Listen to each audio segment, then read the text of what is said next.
سەرۆکۆماری تورکیا ڕایگەیاند پەیامەکەی جۆن بۆڵتن لەبارەی بە ئامانجگرتنی کوردانی سووریا لەلایەنی تورکیاوە ڕەت دەکەینەوە. تەویکو هێژێ شانزەیە ئەمریکا لە ئەنقەرە بۆ لە سەرۆکۆماری تورکیا ڕەجەب تایب ئەردۆغان ناڕازیبوونا خۆیان تونند و دژوار لە هەمبەر دەخوێنیانە شێوەرداریانە ئەولکاریانەتەوەیە ئەمریکا جۆن بۆڵتۆن نیشاندا. ئەردۆغان تەکەسکرد و ئەوێن بکەون ناوا ڕۆژهەڵاتە ڕووبارەی فوراتێ و ji bo navbeyê kêşî wan tefa amadekarên xwe pêkanîne.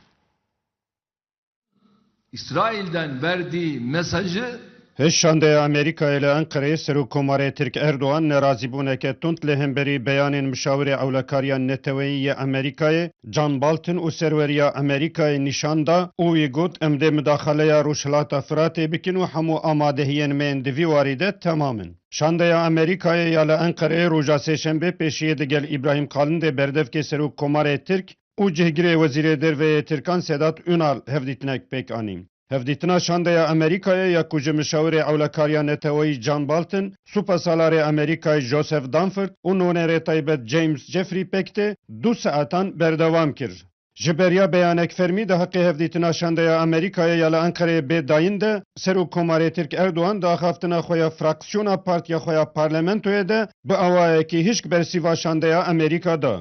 Wî got bi ti awayî em ewlekariya ku Amerîka ji bo YPG'yê dixwaze qebûl nakin. Erdogan işaret li beyana John Bolton ya ku ji bo parastina hêzên çekdariyên Kurd jî kiriye kir û got beyana ku John Bolton ji İsraîlê dayî bi ti rengî necihê qebûlê ye. Em bi wê naxapin. Bolton di nav şaşiyek pir cidî de ye bû me tik ferqa PYD, YPG, PKK û Daişê nake. Dema ku terorîst bin û ew bibêjin ev Kurd e destê xwe lê nedin ev şaşiyek pir cidî ye. Ma ew pênaseke nû bû terorîstan tînin. Ji bo paqijkirina YPG'yê jî çi ji destê me bê em dê bikin, di wextek nêzik de em dê pengavên di vî warî de li Sûriyeyê jî bavêjin. Amadehiyê me yên di vî warî de temam in. Amerika Birleşik Devletleri Başkanı Sayın Trump ile Erdogan got tevî ku bi awayekî pir zelal di çardeyê meha dazdeya borî de me digel Serok Trump li hev kiribû lê beyanên cuda cudayê ji asteyên cudayên serweriya Amerîkayê tên em van beyanan qebûl nakin. Referansa me sûzên ku Trump dane me ye. Balkêşek ku ji beriya hevdîtina li Enqereyê pêk bê Serokkomarê Tirk Erdogan gotarek di mijara Sûriyeyê de ji bo rojnameya Emerîkî New York Timesê jî nivîsîbû.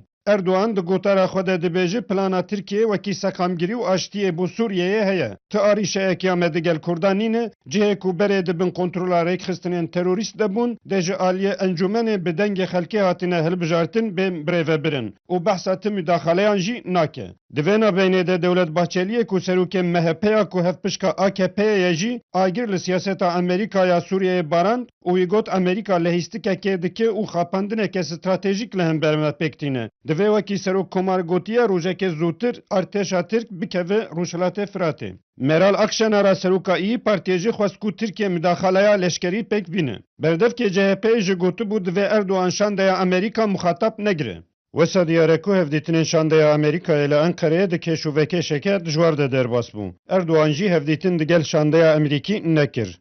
Mehmet Sanrı, Kurdistan TV, İstanbul.